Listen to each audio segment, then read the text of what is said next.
پیغمبر علیہ الصلوۃ والسلام فرمای من غیر اخاه بذنب، کم یو کس چې خپل رور ته، کم یو کس چې مسلمان ته پیغور د ګناه ورکه چې ته خو دا ګناه کې، ته دا ګناه کې، لکه نن سبا تاسې وګورئ هر دویم کس دا لاندې کس له پیغور کې ته خو په دې ګناه کې مخته، ته رشوت اخلې، ته دا ته سود کې، ته ګیره خرې، ته دا کار کې، ته دا کار کې،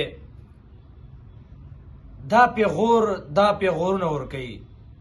من غیر اخاه بذنب، چا چې خپل رور ته د ګناه پیغور ورکه.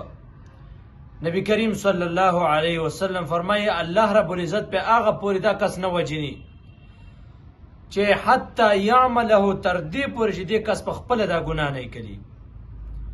دومره سخت وعید دی چې په خپله دې دغه ګناه نه کوي، تعالی به الله مرګ نه راولي. او امام احمد ابن حنبل رحمه الله تعالی فرمایي وی دینه هغه ګناه مراد ده چې کومه ګناه انسان کلی او بیا دې توبه ایستلي او ته د هغه ګناه پیغور انسان له ورکړي چې تا خو به دا ګناه کوله، تا خو به دا ګناه کوله، او هغه ته توبه ایستلي.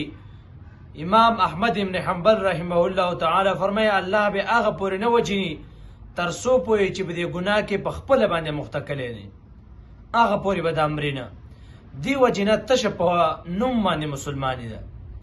مسلماني دا ډېره کمه ده، ډېره په نوم باندې مسلماني ده. مشهور شعر دی وی په روژه کې روژه نیسي او رشوت اخلي، په روژه کې روژه نیسي او رشوت اخلي، دا د کوم اسلام قانون دی او کوم ایمان دی؟